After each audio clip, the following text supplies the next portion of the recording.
بسم الله الرحمن الرحيم. السلام عليكم ورحمة الله وبركاته. إن الحمد لله نحمده ونستعينه ونستغفره ونؤمن به ونتوكل عليه ونعوذ بالله من شرور أنفسنا ومن سيئات أعمالنا من يهده الله فلا مضل له ومن يضلل فلا هادي له ونشهد أن لا إله إلا الله وحده لا شريك له ونشهد أن سيدنا مولانا محمد صلى الله عليه وسلم وعلى آله وصحبه أجمعين. أما بعد أوصيكم عباد الله وإياي أولا بتقوى الله. قال الله تعالى في القرآن العظيم: بسم الله الرحمن الرحيم. يا أيها الذين آمنوا اتقوا الله حق تقاته ولا تموتن إلا وأنتم مسلمون. رب اشرح لي صدري ويسر لي أمري واحلل عقدة من لساني يفقهوا قولي. ربي زدني علما وارزقني فهما. صدق الله العلي العظيم. عن عمر بن الخطاب رضي الله عنه قال: قال رسول الله صلى الله عليه وسلم: إنما الأعمال بالنيات وإنما لكل امرئ ما نوى. أو كما قال عليه الصلاة والسلام.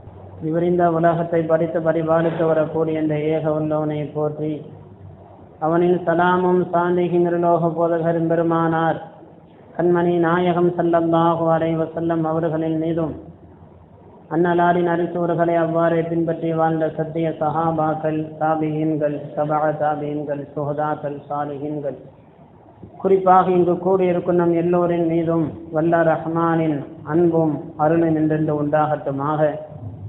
அல்லாஹு தஆலா புனிதமான இந்த ஜும்மாவுன தினத்தின் பொருட்டால் நம்முடைய குற்றங்குறைகள் அனைத்தையும் மன்னித்தருள்வானாக. நாம் மரணிக்கும் வேலை உண்மை மூமின்களாக ஈமானோடு மரணிக்கக்கூடிய ஒரு பாக்கியத்தையும் அல்லாஹ் நம் எல்லோருக்கும் தருவானாக.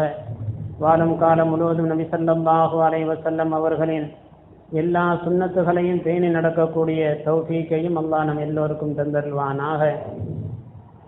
நபி ஸல்லல்லாஹு அலைஹி வஸல்லம் அவர்களை கனவிலும் நனவிலும் மீண்டும் மீண்டும் கண்டுகளிக்கினர் பாக்கியத்தையும் அல்லாஹ் நம் எல்லோருக்கும் தருவானாக. இங்கு பேசப்படக்கூடிய பேச்சுக்களை நம்முடைய வாழ்க்கையில் கடைபிடித்து வாழக்கூடிய ஒரு பாக்கியத்தையும் அல்லாஹ் நம் எல்லோருக்கும் தந்தருள்வானாக. ஆமீன் ஆமீன் யா ரப்பல் ஆலமீன். அல்லாஹ் நம்பிற்குரிய மூமின்களே, கடந்த சில நாட்களாக மனவேதனைக்கு உள்ளாக இருக்கிறோம். பொதுவாக இந்தியா முழுவதும் இது போன்ற ஒரு நிலை எல்லோருடைய உள்ளத்திலேயும் ஒரு பாதிப்பு. சமீபத்தில் ஏற்பட்ட ஒரு இயற்கை சீற்றம், அதாவது மழையினால் ஏற்பட்ட ஒரு பாதிப்பு நம்ம எல்லோருடைய உள்ளத்திலேயுமே ஒரு மனவேதனையை கொடுத்துருக்குது.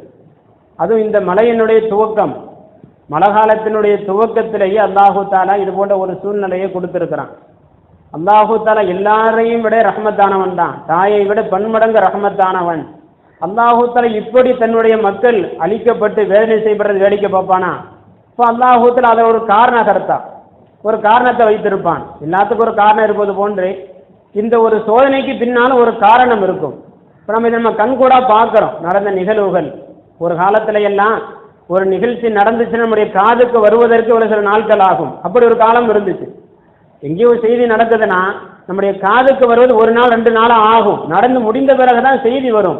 நான் இன்னைக்கு நம்முடைய காலகட்டம் எப்படின்னா, நடந்த நிகழ்வு நம்ம நேரடியாக பார்க்கக்கூடிய ஒரு காலம். இன்னைக்கு லைவா பார்த்துக்கிட்டு இருக்கிறோம். அங்க மனிதர்கள் கஷ்டப்படக்கூடிய அந்த வேதனை, நம்முடைய இஸ்லாமியர்கள் படக்கூடிய அந்த வேதனை நம்ம கண்கூடா பார்க்கும் போது அவங்க துடிக்கக்கூடிய அந்த துடிப்பு, தான் வீட்டை இழந்து குடும்பத்தை இழந்து அவங்க தவிக்கக்கூடிய இந்த பரிதவிப்பை பார்க்கும்போது உண்மையிலே அதாவது கல் நெஞ்சர் கூட நீ கண்ணீர் வடிச்சிருவார். அது ஒரு வேதனையான ஒரு காலகட்டம் தான், ஒரு கால சூழ்நிலை தான். அல்லாஹ்வுத்தாலா அவ்வளவு ஒரு சோதனையை கொடுத்திருக்கிறான். எல்லாத்தையும் பெற்றிருந்தும் கூட எல்லாத்தையும் இழந்தவர்களாக இருக்கிறாங்க. இன்னைக்கு மனிதர்களோட நிலைப்பாடு என்னன்னா, இல்லம் இருக்குது, வீடு இருக்குது, வாகனம் இருக்குது, செல்போன் இருக்குது, எல்லாம் இருந்தாலும் கூட எதை இன்னைக்கு பயன்படுத்த முடியாத ஒரு சூழல். அல்லாஹ் நமக்கு ஒரு பாடத்தை புகட்டுறான் பாருங்க. இன்னைக்கு நாம சொல்றோம்ல, என்னால வீடு இல்லாம இருக்க முடியாதுங்க, செல்போன் இல்லாம என்னால இருக்க முடியாதுங்க, வாகனம் இல்லாம என்னால் இருக்க முடியாது, இன்னைக்கு ஏடிஎம் கார்டு இல்லாம என்னால் இருக்க முடியாது, இன்னைக்கு நம்ம சொல்லிக்கிட்டு இருக்கிறோமே.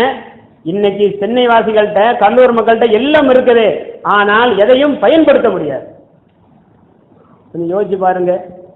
வீடு இருக்குது, ஆனால் வீட்டுக்குள்ளே போக முடியாது. செல்போன் இருக்குது, இன்னைக்கு 2 நாளாக டவர் இல்லை, இன்னைக்கு யாரையும் தொடர்பு கொள்ள முடியாது. நம்முடைய உறவுகள் இன்னைக்கு நம்மளால தொடர்பு கொள்ள முடியல, நம்முடைய நண்பர்களுக்கு நம்மளால பேச முடியல. ஆனால் செல்போன் இருக்குது, எல்லாம் இருக்கு, ஆனால் இன்னைக்கு நம்மளால தொடர்பு கொள்ள முடியல. எனக்கு கரண்ட் ஃபுல்லாக கட் ஆயிடுது, தண்ணி கூட இல்லை. இன்னைக்கு என்ன எவ்வளவு வேதனைன்னா, இன்னைக்கு எப்படி அலவன்ஸ் பண்றாங்க, இன்னைக்கு பெண்களாலும் முதியவர்களாலும் பாத்ரூம் கூட இருக்க முடியல, கழிவறை கூட வசதி இல்லை. இதுக்கு ஏதாவது வசதி வாய்ப்பு செய்து கொடுக்க முடியுமா, அதுக்கு ஏதாவது வழி இருக்குதா, இங்க அங்கங்க அறிவு செய்யப்படுது. அப்ப இன்னைக்கு மனுஷனால கழிவறை கூட இருக்க முடியல. அப்ப அல்லாஹ் உணர்த்துறான், நான் நினைச்சேன்னு சொன்னா இந்த உலகத்தில் உன்னால் என்ன செய்ய முடியாது, அசிங்கத்தை கூட வெளிப்படுத்த முடியாது. அல்லாஹ் உணர்த்துறான்ல. நீங்க நம்ம எல்லாம் பார்க்கும்போது நம்முடைய உள்ளத்துல கொஞ்சம் பயம் வரணும். அல்லாஹ் இது போன்ற ஒரு சூழ்நிலை அல்லாஹ் நம்ம எதிர்பார்க்காத ஒன்று. இன்னைக்கு சென்னை வாசியத்தை நினைச்சே பார்த்துருக்க மாட்டாங்க, யாரும் நினைச்சு பார்த்துருக்க முடியாது. நினைச்சு பார்த்துருப்பாங்களா? கற்பனைக்கு கூட எட்டாத ஒரு சோதனையை அல்லாஹு தஆலா கொடுத்துட்டான். அப்ப எல்லாம் இருந்தும் கூட எதை இன்னைக்கு அவங்களால பயன்படுத்த முடியல, ஏடிஎம்க்கு போக முடியல, பணம் எடுக்க முடியல, சாப்பிட முடியல, எதுவுமே செய்ய முடியல. நான் எவ்வளவு ஆசைகள் இருந்திருக்குங்க, இவ்வளவு ஆசைப்பட்டு பொருள்லாம் சேர்த்து வச்சிருப்பாங்க. வாஷிங் மிஷின் என்ன, ஃப்ரிட்ஜ் என்ன, கார் என்ன, எவ்வளவு ஆசைப்பட்டு வாங்கியிருப்பாங்க. நீங்க எல்லாம் தண்ணீர்ல மிதக்கும் போது அந்த இடத்துல நாம இருந்து பார்த்தா எனக்கு கஷ்டம் தெரியும். அல்லாஹ் அது போன்ற ஒரு சூழ்நிலை நம்ம விட்டும் பாதுகாப்பானாக. சில மனமுறை கேட்கறது என்னன்னா, ஒவ்வொரு தொழுகைக்கு பிறகு அந்த மக்களுக்காண்டி துவா செய்யுங்க. நான் ஹதீஸ்ல வருது, ஸல்லல்லாஹு அலைஹி வஸல்லம் அவங்கள்ட்ட ஏதாவது இது போன்ற ஒரு கஷ்டம் சொல்லப்படுதுன்னு சொன்னா, மழையினால் பாதிப்பு ஏற்படுது என்று சொல்லப்பட்டா பெருமானார் ஸல்லல்லாஹு அலைஹி வஸல்லம் இப்படி துவா செய்வாங்களாம், அல்லாஹும்ம ஹவாலைனா வலா அலைனா, யா அல்லாஹ் இந்த மலையை வேறு பக்கம் நீ திருப்பி விடுவாயாக, இப்படி ஸல்லல்லாஹு அலைஹி வஸல்லம் துவா செய்வாங்களாம். மனமுறை ஒவ்வொரு தொழுகைக்கு பிறகும். இன்னைக்கு நம்ம ஊர் மக்கள் அங்க வாழ்றாங்க, நம்ம கம்பத்து மக்கள், அதாவது தமிழகத்தில் உள்ள எல்லா ஊர் மக்களுமே சென்னையில் இருக்கத்தான் செய்யறாங்க. வியாபார நோக்கத்தில் இன்னைக்கு எல்லாம் இருக்கிறாங்க, எல்லா ஊர் மக்களும் சென்னையில் இருக்கிறாங்க. அப்ப இன்னைக்கு சென்னை பாதிக்கப்பட்டா எல்லா ஊர் மக்களும் பாதிக்கப்பட்டதற்கு சமம். நம்ம ஊர் மக்கள் கூட இருக்கிறாங்கல்ல, இதை மனதில் வைத்தாவது ஒவ்வொரு தொழுகைக்கு பிறகும் மனமுருகி துவா செய்யுங்க. இது போன்ற ஒரு கோரமான ஒரு விபத்து எங்க வேண்டுமானாலும் ஏற்படலாம். இது மெட்ராஸுக்கு மட்டும் சொந்தம்னு எனக்கு நீங்க நினைக்காதீங்க, நம்ம ஊர்ல ஏற்படுறதுக்கும் ரொம்ப தூரம் இல்லை. அந்த பாதுகாக்கணும். நேரத்திலிருந்து என்ன செய்யப்படுது, அறிவிப்பு செய்யப்படுது, பெரியார் டேம் நிரம்பிருச்சான், 140 அடியை தொட்டுருச்சு. அப்ப அல்லாஹ் இங்கேயும் சோதிக்க போறானோ. நண்பர் பேசும்போது கூட சொன்னார், அசத்து இங்க நம்ம கம்பத்துக்கு வந்துருமோ, பெரியார் டேம் நிரம்பி தண்ணியை திறந்து விட்டாங்க, நம்ம கம்பம் பகுதி என்ன ஆகுன்னு தெரியலையே. அப்ப நினைச்சு பார்க்காத சென்னைக்கு இது போன்ற ஒரு நிகழ்வுன்னு சொன்னா நம்ம ஊருன்னு தூரமாகணும் இல்லை, அல்லாஹ் நாடித்தான எது வேண்டுமானாலும் நடக்கலாம். ஆக நம்ம முதல்ல நம்ம துவா செய்யுங்க. ஹதீஸ்ல வருது, யார் பிறருக்காக வேண்டி துவா செய்கிறார்களோ அல்லாஹ் தஆலா அவருக்கு ஒரு மலக்கை நியமிக்கிறானா. இன்னைக்கு நாம சென்னை வாசிகளுக்காக துவா செய்யும் போது, யா அல்லாஹ் அவர்களை மலையை விட்டு நீ பாதுகாப்பாயாக துவா செய்யும் போது நமக்கு நமக்கு ஏற்படுத்தப்பட்ட மலக்கு இப்படி துவா செய்கிறார், யா அல்லாஹ் இந்த மக்களை நீ பாதுகாப்பாயாக, இது போன்று அது போன்று தண்ணீரை விட்டும் பாதுகாப்பாயாக. இன்னைக்கு நாம துவா செய்வது மூலியமாக நமக்கு ஏற்படக்கூடிய சோதனை விட்டு நம்ம பாதுகாக்கப்படுவோம் தெரியுது. இஸ்லாமிய பார்வையில இன்னைக்கு தண்ணீரை பத்தி இஸ்லாம் என்ன சொல்லுது, மழை சம்பந்தமாக. இப்ப ஏன்னா இன்னைக்கு தண்ணீர் இல்லாம எந்த ஒரு மனிதனும் இருக்க முடியாது. தண்ணீர் அத்தியாவசியமான ஒண்ணு, அப்போ பயன் தரக்கூடிய ஒண்ணு. அது இன்னைக்கு அல்லாஹு தஆலா பயன் தரக்கூடிய ஒன்றை கொண்டு கூட அல்லாஹ் இப்படி ஒரு அழிவை ஏற்படுத்துவானா? என்ன காரணம்? இது போன்ற ஒரு நிகழ்வு ஏற்கனவே நடந்திருக்குதா? உலகத்தில் ஒரு வெள்ளப்பெருக்கு நடந்திருக்குதா? என்ன காரணம்? ஏன் அல்லாஹு தஆலா பயன் தரக்கூடிய இந்த தண்ணீரை கொண்டு கூட சோதனையை கொடுக்கணும்? அப்ப இஸ்லாமிய பார்வையில் என்ன பார்க்கும்போது இந்த குர்ஆன் ஷரீஃப்ல அழகா ஒரு அற்புதமான ஒரு ஆயத் சூரத்துல் வாக்கியாவில் பதிவு செய்யப்படுது. அல்லாஹு தஆலா கேட்குறான், நீங்க நாம எல்லாம் குடி தண்ணீரை குடிக்கிறோம், அல்லாஹ் அதை பார்த்து கேட்குறான், அஃபரைத்துமுல் மா அல்லதி தஷ்ரபூன், மனிதனே நீ தண்ணீர் குடிக்கிற, நான் நல்ல தண்ணீரை தரேன், சுவையான தண்ணீர், அதுவும் குறிப்பாக நம்ம கம்மம் பகுதியில் சொல்லவே தேவையில்லை, இவ்வளோ ருசியான தண்ணீர். சிறுவாணிக்கு தண்ணீர் அடுத்து என்னங்க, நம்ம கம்மம் பகுதி பெரியார் டேம் தண்ணீர் அவ்வளோ ருசியான தண்ணீர். இங்கே தமிழ்நாட்டில் ரொம்ப அழகான ருசியான தண்ணீர் சிறுவாணி தண்ணீர், நம்ம கம்மம் பகுதி திருநெல்வேலி தாமிரபரணி தண்ணீர் அவ்வளோ ருசியான தண்ணீர். அல்லாஹ் அவ்வளோ ருசியான தண்ணீர் நம்ம கொடுத்துருக்கிறான். ஆனா அல்லாஹ் கேட்குறான், அஃபரைத்துமுல் மா அல்லதி தஷ்ரபுன், மனிதனே நீ தண்ணீரை குடிக்கிறிய, என்னைக்கா நீ அந்த தண்ணீரை நீ சிந்திச்சு பார்த்தது உண்டா? அல்லாஹ் கேட்குறான், நீ சிந்திச்சு பார்த்துருக்கிறியா? அந்த மன்சல் துமுகு மினல் முஸ்லி, அந்த தண்ணீரை நீ உண்டாக்குறியா, நீ இறக்கி வைக்கிறியா, அல்லது நான் இறக்கி வைக்கிறேனா? அல்லாஹ் கேட்குறான். அன்சல்துமூஹு மினல் முஸ்னி அம் நஹனுல் முன்சிலூன், அந்த தண்ணீரை உண்டாக்குறது நீயா அல்லது நானா? கேட்டுட்டு அல்லாஹு தஆலா ஒரு வார்த்தையை பயன்படுத்துறான், லவ் நஷாஉ ஜஅல்நாஹு உஜாஜன், நான் நாடிட்டேன்னு வையேன், அல்லாஹ் எச்சரிக்கை செய்யறான். நான் நாடுன்னு சொன்னா லவ் நஷாஉ ஜஅல்நாஹு உஜாஜன் ஃபலௌலா தஷ்குரூன், இந்த குடி தண்ணீரை உன்னால் குடிக்க முடியாத தண்ணீராக கூட என்னால் ஆக்க முடியும். எப்போ? ஃபலௌலா தஷ்குரூன், இந்த எனக்கு வழிபட்டு நடக்கலன்னு வை, நீ எனக்கு நன்றி செலுத்தலன்னு சொன்னா இந்த குடிக்கக்கூடிய தண்ணீரை கூட என்னால் என்ன செய்ய முடியும்? குடிக்க முடியாத அசுத்தமான ஒரு தண்ணீராக என்னால் ஆக்க முடியும். உப்பு தண்ணீராக ஆக்க முடியும், தப்பு தண்ணீராக ஆக்க முடியும், கெட்டு போன தண்ணீராக கூட என்னால் ஆக்க முடியும். எப்போ? நீ எனக்கு நன்றி செலுத்தலன்னு சொன்னான். அப்ப அல்லாஹு தஆலா இங்க ஒரு செய்தியை உணர்த்துறான், தண்ணீர் குடிக்கும் பொழுது கூட என்ன செய்யுங்க, ஒரு முஸ்லீம் அல்லாஹ்வுக்கு நன்றி செலுத்தணும். அப்ப தண்ணீருக்கும் நன்றிக்கும் தொடர்பு இருக்குதுன்னு தெரியுது. நீங்க நன்றி செலுத்தலன்னு வைங்க, இந்த தண்ணீரை என்னால் என்ன செய்ய முடியும்? உன்னால் குடிக்க முடியாமல் ஆக்க முடியும்.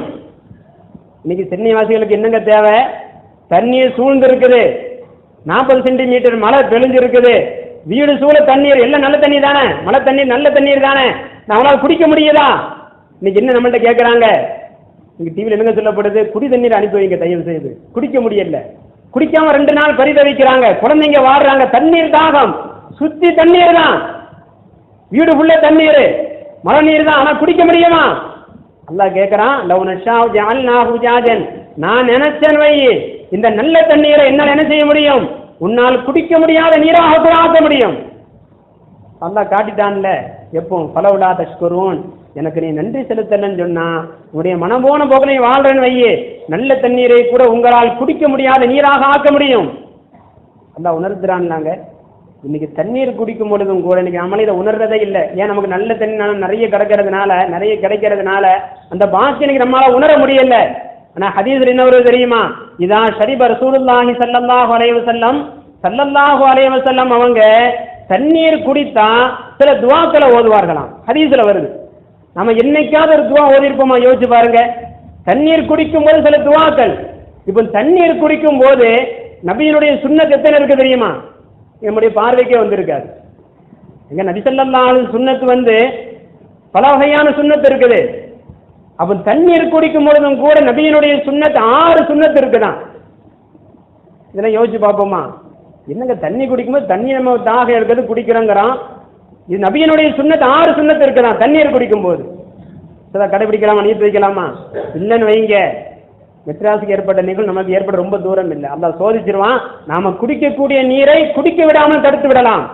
நபியினுடைய சுன்னத்து புறக்கணிக்கப்படும் போது தண்ணீர் குடிக்கணும் நினைச்சு பார்க்கலன்னு வைங்க, நன்றி செலுத்தலன்னு வைங்க, அல்லாஹ் இது போன்ற சோதனையை கொடுத்துருவான்னு தெரியுது. என்ன 6 சுன்னத்து என்னன்னா, முதல்ல தண்ணீரை எடுத்த உடனே தண்ணீரை முதல்ல பார்க்கணுமா?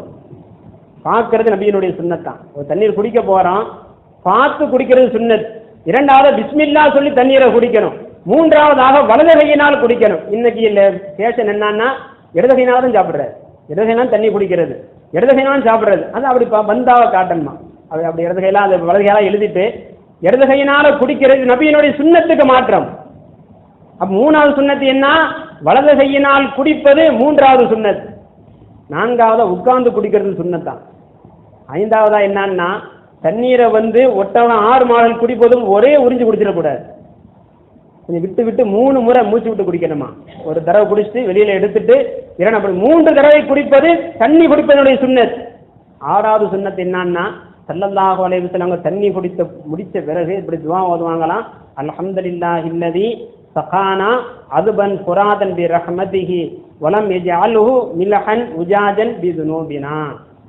இது நாயகம் ஸல்லல்லாஹு அலைஹி வஸல்லம் அவங்க வலமையா ஓதிய துஆ, ஸல்லல்லாஹு அலைஹி விடாம ஓதின துஆ.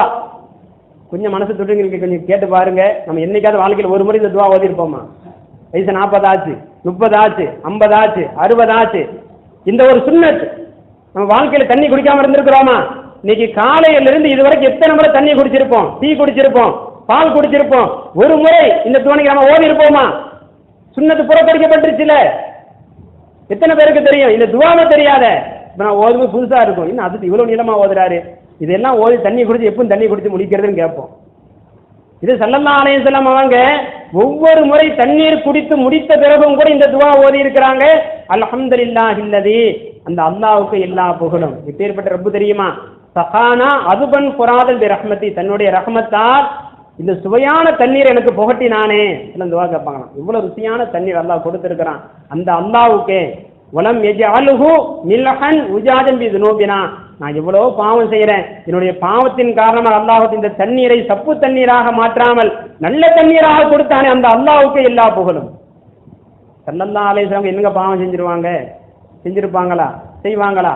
அந்த நாயகம் ஸல்லல்லாஹு அலைஹி வஸல்லம் அவர்கள் என்னுடைய பாவத்தின் காரணமாக இந்த தண்ணீரை உப்பு தண்ணீராக மாற்றாமல் நல்ல தண்ணீர் குடிக்க வைத்தானே, அந்த அல்லாஹ்வுக்கு எல்லா புகழும் ஒரு துவா ஓதி இருக்கிறாங்கன்னா எதுக்காக? அல்லாஹ் குர்ஆன்ல சொல்லிட்டான்ல, நீங்க தண்ணீர் குடித்தால் எனக்கு நீங்க நன்றி செலுத்துங்க, இந்த கருத்துல அல்லாஹ் உணர்த்துறான்ல. அப்ப தண்ணீர் குடிக்கும் போது அல்லாஹ்வுக்கு நன்றி செலுத்தணும். இல்லைன்னு சொன்னா வீட்டுக்குள்ள தண்ணீர் சூழ்ந்திருந்தாலும் கூட, குடி தண்ணீர் நிரம்ப இருந்தாலும் கூட அந்த தண்ணீரை குடிக்க முடியாது. தண்ணீர் வெளியில தான் கேட்கணும். தண்ணீர் அனுப்புங்க இந்த சத்தனத்தை வெளியில போட்டு கேட்கணும். அல்லாஹ் அது போல ஒரு சூழ்நிலையை கொடுத்துருவான். அப்ப நம்முடைய மார்க்கம் அழகா சொல்லுது, தண்ணீர் என்னுடைய ரஹமத், நீ தண்ணீர் குடிக்கும் போது என்னுடைய நியாமத்தை கொஞ்சம் நினைச்சுப்பார், எனக்கு நீ நன்றி செலுத்து. இல்லைன்னு சொன்னா லவ்ன ஷாவு ஜஅல்நாஹு உஜாஜன், அந்த தண்ணீரை கூட என்ன செய்ய முடியும்? குடிக்க விடாமல் தடுக்க முடியும்.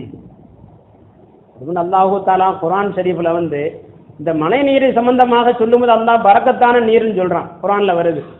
சூரத்து காஃப்ல பல இடங்கள்ல அல்லாஹ் பயன்படுத்துறான். வனஸல்னா மினஸ் ஸமாஇ மாஅன் முபாரக்கன், நாம் வானத்திலிருந்து தண்ணீரை நாம் இறக்கி வைக்கிறோம். அது எப்பேற்பட்ட தண்ணீர்?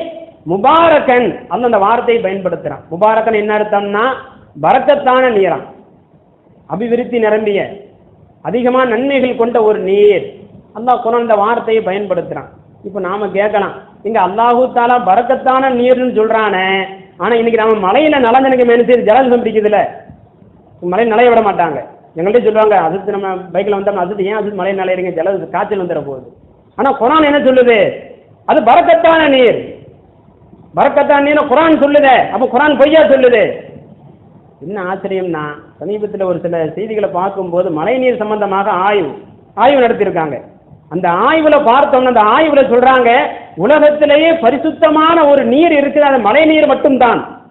அந்த நீரை ஒருத்தர், அதாவது நேரடியா வரக்கூடிய இந்த மழை நீரை ஒரு பாத்திரத்துல பிடித்து இவர் வெயில் படாம மூடி வச்சாரு வைங்க, 6 வருஷம் வரைக்கும் கெட்டு போகாமல் இருக்குமா. ஏன்? இது குர்ஆன்ல பரக்கத்தான் நீர்ல வருது. 6 வருஷம் வரைக்கும் மழை நீர் கெட்டு போகாதான். அதுல அவ்வளவு சத்தானது இருக்குதான். இந்த குர்ஆன் லேசா ஒரு வார்த்தை பயன்படுத்தாதுங்க. முபாரக் நல்லா சொல்றானே, இது சாதாரண வார்த்தை அல்ல. அப்படி ஏங்க ஜலதோஷம் வருது, காய்ச்சல் வருது? அதற்கும் வழிகள் சொல்றாங்க. உடம்பில் இருக்கக்கூடிய கெட்ட கிருமிகளை மழை நீர் வெளியாக்குமா. அப்ப உடம்புல சளி இருக்குது, உடம்புக்கு கேடு. இது பரக்கத்து பட்ட உடனே செய்யுது, ஜலதோஷம் வருது. இது முதல் முறை தான் ஜலதோஷம் பிடிக்குமா. நீங்க 2வது நாள் காய்ச்சல் போய் திரும்ப அலைஞ்சிங்கன்னு வைங்க, உடம்புல எல்லாம் வெளியே போயிருச்சுன்னு ஜலதோஷம் பிடிக்காதான். இந்த அல்லாஹ் தஆலா குர்ஆன்ல சும்மா சொல்லுவான், முபாரக்கன், பரக்கத்தான மழை நீரை நாம் இறக்கி வைக்கிறோம். அதனால நாயகம் ஸல்லல்லாஹு அலைஹி வஸல்லம் அவங்க ஹதீஸ்ல வருது, மழை பெஞ்சா என்ன செய்வாங்களாம்? அனஸ் ரலியல்லாஹு அன்ஹு இந்த ஹதீஸ் அறிவிப்பாங்க, அஸாபனா வ நஹன ரசூலுல்லாஹி ஸல்லல்லாஹு அலைஹி வஸல்லம், நாங்க ரசூலுல்லாஹோடு இருக்கும்போது மழை பெய்தது. மழை பெஞ்சு திடீர்னு மழை. நீங்க பார்க்கலாம், சவுதியில இப்பமாவது ஒரு முறை தான் மழை பெய்யும். மக்கா மதீனாவுல ஆண்டுக்கு ஒரு முறை 2 முறையே தான் மழை பெய்யும், தொடர்ந்து மழை பெய்யாது. எப்பமாவது ஒரு முறை மழை பெய்யுது. ஸல்லல்லாஹு அலைஹி வஸல்லம் அவங்க நாங்க இருக்கும்போது ஒரு தடவை மழை பெஞ்சது. நாயகம் ஸல்லல்லாஹு அலைஹி வஸல்லம் அவங்க ரசூலுல்லாஹி ஸல்லல்லாஹு அலைஹி வஸல்லம் தங்களுடைய ஆடையை உயர்த்தி செய்தார்கள், கீழாடையை உயர்த்தி மலையில நனைஞ்சாங்களாம்.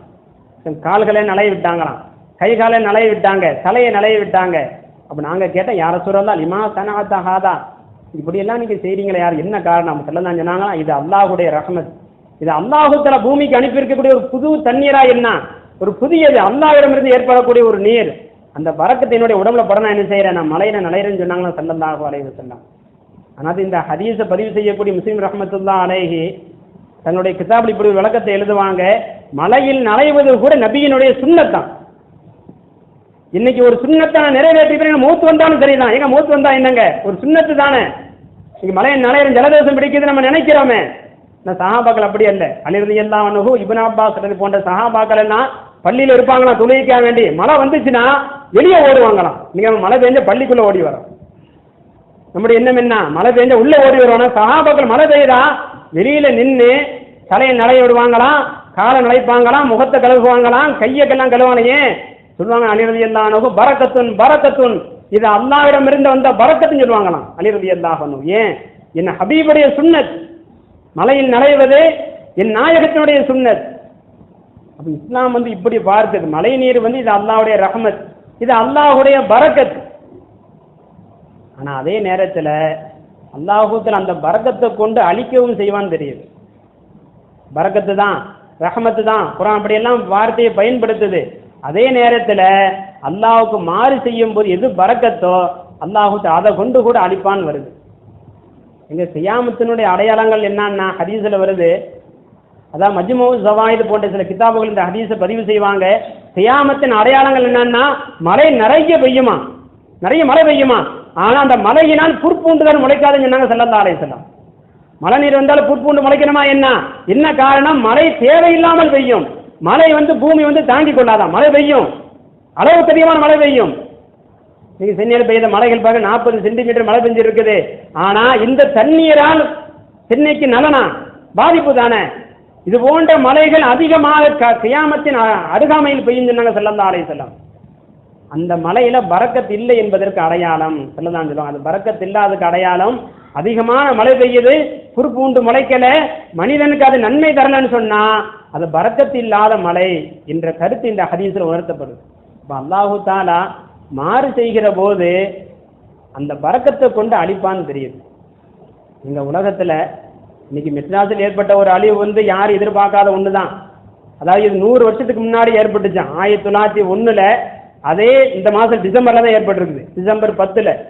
அதனால சமீப காலமா சொல்றாங்க டிசம்பர் ஒரு சோதனையான ஒரு மாசமோ சொல்ற அளவுக்கு வந்துருச்சு. விட்டா அதுக்கும் ஒரு ஒடுக்கத்து புதல் மாதிரி அந்த ஒரு மாசத்தையும் முசீபத்து பிடிச்ச மாசம் சொல்ல ஆரம்பிச்சிருவாங்க. ஏன்? டிசம்பர்ல தொடர்ந்து நடக்குது. 1901 டிசம்பர் 10 மிக பெரும் மழை மெட்ராஸ்ல ஏற்பட்டிருக்குது. 2004 சுனாமி ஏற்படுது, அதே டிசம்பர் 24 தான். இப்போ டிசம்பருடைய துவக்கம் இந்த கடுமையான மழை. அப்போ சோதனை ஏற்படுறதெல்லாம் டிசம்பரை ஒட்டி நடக்கிறதுனால எங்க டிசம்பர் மாதம் சோதனையான மாதமோ என்று என்ன அளவுக்கு நீங்க மக்கள் போயிட்டாங்க. சோதனை டிசம்பர் மாதம் சோதனை வருமோ? அல்லாஹ் அப்படிலாம் குறிப்பிட்டு நாட்கள் அல்லாட்ட இல்லை. அல்லாஹ் நாடிட்டான்னு சொன்னா, ஒரு சமுதாயத்தை அழிக்க நாடிட்டான்னு சொன்னா இப்படி வேண்டுமானாலும் அழிக்கலாம். இப்போ அல்லாஹு தாலா முன் வாழ்ந்த ஒரு சமுதாயத்தை வெள்ளப்பெருக்க கொண்டு அழிச்சிருக்கிறான். நமக்கெல்லாம் ஒரு அழகான பாடம் குர்ஆன் அல்லாஹ் பதிவு செய்யறான். அஞ்சேனாகு வா ஸஹாப ஸஃபீனதி வஜஅல்நாஹ ஆயத்தில் ஆலமீன். இது குர்ஆனுடைய வசனம். குர்ஆன்ல சூரத் அன்கபூத்னு ஒரு அத்தியாயம் இருக்குது, அதாவது சிலந்தி பூச்சி. அந்த அத்தியாயத்துல 15வது வசனம் நீங்க கொஞ்சம் எடுத்து பாருங்க. அல்லாஹ் தஆலா அதுல ஒரு சமுதாயத்தை அழிச்சிருக்கிறான். யாரன்? நூஹ் நபியினுடைய கூட்டம் அழிக்கப்பட்டிருக்குது. மிக பெரும் ஏற்பட்ட வெள்ளப்பெருக்கு. இன்னைக்கு ஆய்வாளர்கள் சொல்றாங்க சுமார் 6000 வருஷத்துக்கு முன்னால் ஏற்பட்ட உலகத்தில் ஏற்பட்ட மிகப்பெரிய வெள்ளப்பெருக்கு. அது எந்த அளவுக்கு வெள்ளப்பெருக்குன்னு சொன்னா அதை குர்ஆனே வர்ணிக்குது. எந்த அளவுக்கு வெள்ளப்பெருக்குங்க? ஹத்தா இதா ஜா அம்ருனா வஃபாரத் தன்னூர், நம்முடைய கட்டளை நம்முடைய ஏவல் வந்த போது அடுப்பு கூட தண்ணீரை பீரிட்டு அடித்தது. குர்ஆன் சொல்லுது வஃபாரத் தன்னூர், அடுப்புல இருந்து கூட தண்ணீர் வந்துச்சு. பூமி அங்கங்க என்ன செஞ்சு? தண்ணீரை கக்குச்சு. ஃபதஹனா அபுவாப ஸமாய், வானத்து நம்ம தண்ணீரை கொட்டினோம் அல்லாஹ் சொல்றான். நீங்க இன்னைக்கு 40 சென்டிமீட்டர் தான், அந்த தண்ணீரை கணக்கு பட்டா எத்தனை சென்டிமீட்டர் சொல்ல முடியாது. அல்லாஹ் என்ன வார்த்தை பயன்படுத்துறான் பாருங்க, பிமாயி முன்ஹமீர், அதாவது கொட்டு கொட்டு நம்ம தண்ணீரை வானத்திலிருந்து கொட்டினோம். ஃபதஹனா, திறந்து விட்டோம்னு அர்த்தம். தண்ணீரை கொட்டினோம். எப்போ? நூஹ் நபி காலத்துல. எல்லாம் தப்பு பண்ணாங்க. அந்த ஊர் மக்களை அழிப்பதற்காக வானம் தண்ணீர் கொட்டியது, பூமியிலும் தண்ணீர் ஊற்று ஏகப்பட்ட தண்ணீர் வந்துச்சு. உலகம் முழுவதும் தண்ணீராம். ஆய்வாளர்கள் சொல்றாங்க உலகம் முழுவதும் ஏற்பட்ட தண்ணீர் எல்லா உயிரினங்களும் அழிக்கப்பட்டுச்சு. மிஞ்சி இருந்தது என்ன? கப்பல்ல இருந்தவங்க மட்டும்தான் பாதுகாக்கப்பட்டாங்க. அதான் அல்லாஹ் பயன்படுத்துறான். அஞ்சேனாகு வா ஸஹாப ஸஃபீனா, அந்த வெள்ளப்பெருக்கில் நம்ம என்ன செய்தோம்? அந்த நூஹ் நபியையும் அந்த கப்பல்ல இருந்தாங்களே சில ஆடு மாடு சில வனவிலங்குகள் இருந்துச்சு, இந்த 80 மக்களை நாம பாதுகாத்தோம், எல்லாத்தையும் நாம அழித்தோம். அப்ப இந்த உலகம் முழுவதும் ஒரு வெள்ளப்பெருக்கு ஏற்பட்டிருக்குன்னு தெரியுது. அதனுடைய பாதிப்பு என்ன தெரியுமா? அந்த வெள்ளப்பெருக்கில தான் காபா உயர்த்தப்பட்டுச்சு. முதல் ஆலயம் காபா கூட தப்பல. தப்சீர் எழுதுறாங்க, ஒரு சில தப்சீர் எழுதுறாங்க வெள்ளப்பெருக்கில காபா அழிஞ்சிருச்சு, ஒரு சில தப்சீர் எழுதுறாங்க காபா உயர்த்தப்பட்டது. ஏன்? பூமி முழுவதும் வெள்ளப்பெருக்கு. அப்ப முதல் ஆலயம் கூட அந்த வெள்ளப்பெருக்குக்கு தப்பல. அப்ப இதுவரைக்கும் ஏற்படாத ஒரு வெள்ளப்பெருக்கு நூஹ் நபியினுடைய காலத்துல ஏற்பட்டிருக்குது. அல்லாஹுத்தஆலா இந்த உலகத்தை அழிச்சிருக்கிறான். அழிச்சிட்டு அல்லாஹ் சொல்லும்போது என்ன சொல்றான்? அந்த வார்த்தை பயன்படுத்துறான். அநீதக்காரர்களுக்கு இது போன்ற ஒரு நிகழ்வு தான் ஏற்படும். யாரெல்லாம் தப்பு செய்யறாங்களோ அவங்களுக்கு இது ஒரு அத்தால்.